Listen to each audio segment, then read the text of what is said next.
Eu acho que está muito mais receptivo o mercado para o autor brasileiro. Eles têm mostrado um certo amadurecimento. Eu acho que faz todo sentido. Evolui a quantidade de leitores se fortalecem, se transformam, se reinventam e caminham para se tornar escritores também. Então, assim, não existe um escritor se não houver um leitor maduro antes. Então, assim, nosso país, ele ainda é um país de poucos leitores, poucos escritores, consequentemente.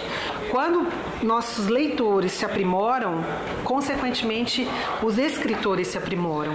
Então, a gente está sentindo muita gente querendo escrever porque ampliou um pouco esse universo de leitor. Então, os próprios editores ainda estão aprendendo a se relacionar com os autores nacionais.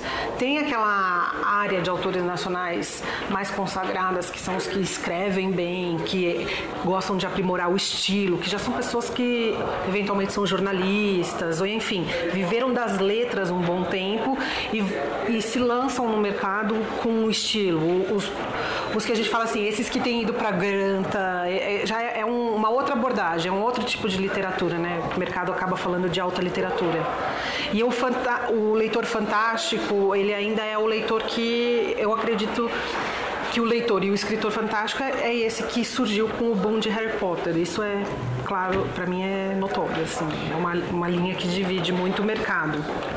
Nós temos aí alguns sucessos que explodem na internet, por exemplo, esse dos 50 Tons de Cinza, que nasceu como uma fanfic, inclusive uma fanfic de uma fã de Crepúsculo.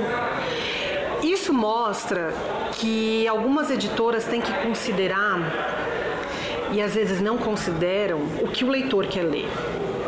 E esse universo de fanfic, que, por exemplo, também pode ser trazido para o leitor de fantasia, consequentemente o escritor de fantasia, é aquele leitor que claramente coloca a vontade dele na leitura. Então, ela explodiu, ela mostrou que ela um volume, num texto que ainda não era tão maduro, mas mostrando que as pessoas se preocupam muito mais com o entretenimento, com o que a leitura pode trazer, do que com o estilo.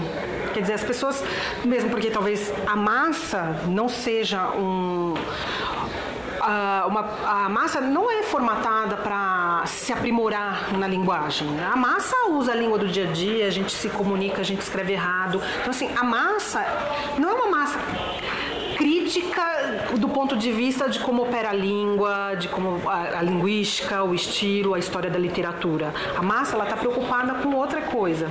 Ela está preocupada em tirar proveito daquilo. Ela vai ao cinema para se divertir, ela não vai ao cinema para fazer uma análise do filme.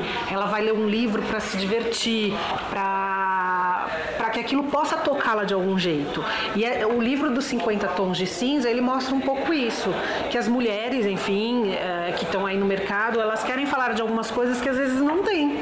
E isso eu acho que é um fenômeno que pode inspirar como uma tendência de mercado, mas eu acho que vai saturar. Na minha opinião, eu acho que se a gente ficar só vivendo de um fenômeno e querer perseguir aquele fenômeno, corre o risco de esvaziá-lo. Aí a Gutenberg está nessa área. Bom, nós explodimos muito a área de ficção nesse ano, porque até então, quando eu cheguei 1 ano e meio atrás, a Gutenberg não tinha uma alma, assim, um universo, uma estrutura delineada do que ela publicaria. Então a minha missão foi primeiramente tratar uma espinha dorsal e a partir daí as vértebras, o que a gente ia trabalhar. E a literatura juvenil é algo que está mais consolidado hoje. Então vem algumas coisas nessa área de infanto-juvenil e eu tenho subido já um pouco a faixa etária para o young adult, para alguma coisa adulta. Tem um livro que eu gosto muito que é em coautoria com Mike Mignola, é o Christopher Golden. Eles criaram um livro que talvez sim possa ter alguma pegada de Harry Potter, mas a proposta não é ser Harry Potter, mas por causa do entorno de uma menina órfã que é a protagonista. Mas ele é meio steampunk, então ele foge do fantasia urbana propriamente dita. Então ele tem aquela pitada de um novo mundo, é uma coisa meio distópica, então ele faz uma mistura. Nós temos um autor premiado na Finlândia, então eu não olho só o mercado brasileiro, americano e inglês. Eu tenho tentado angariar obras boas em qualquer parte do mundo. Ele foi um autor premiado e vai lançar uma trilogia chamada Nicholas North, que provavelmente pode ir para o cinema, mas pode ir para o cinema de massa ou pode ir apenas para o DVD. A gente sempre fica nessa dúvida. Mas é um livro muito bacana, também é a história de um garoto, enfim, tem coisas da literatura que não fogem de um modelo, né? Então pode parecer Harry Potter por conta disso. É uma protagonista órfã, é um protagonista... Mas é um mundo fantástico muito legal e como ele é da Finlândia, ele tem alguns apelos daquela cultura, né? Da mitologia nórdica. E aí esse mesmo coautor do Nicholas North, eu fechei uma quadrilogia fantástica também. Mas isso talvez não seja ainda para o começo do ano que vem, é mais para o fim ou para 2014. Eu tenho algumas literaturas contemporâneas para mulher está funcionando muito bem, Tiquilite. Tem algumas coisas que são da faixa que a gente chama middle grade, entre 8 e 12 anos. Mas ano que vem vai ser um ano muito jovem, de 16, 20, 24, alguma coisa adulta. Eu acho que a gente tem boas surpresas para ver.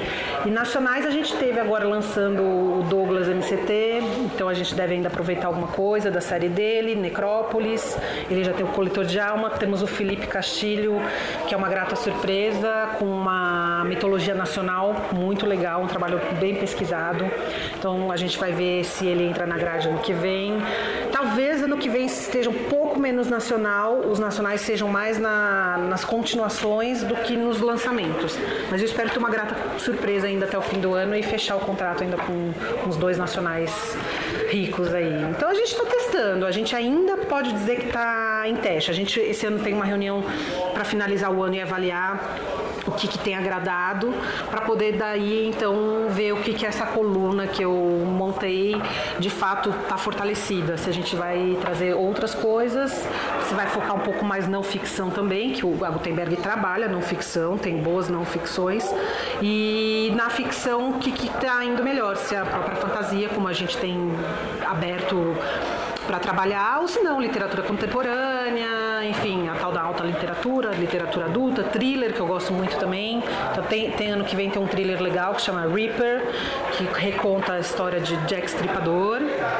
E tem uma sueca muito boa, em inglês chama Unwanted, deve ser Indesejados, é um sueco forte, na linha dos fortes. Então assim, a gente tem coisa muito bacana para ver para o ano que vem. Eu estou muito otimista com o catálogo de 2013.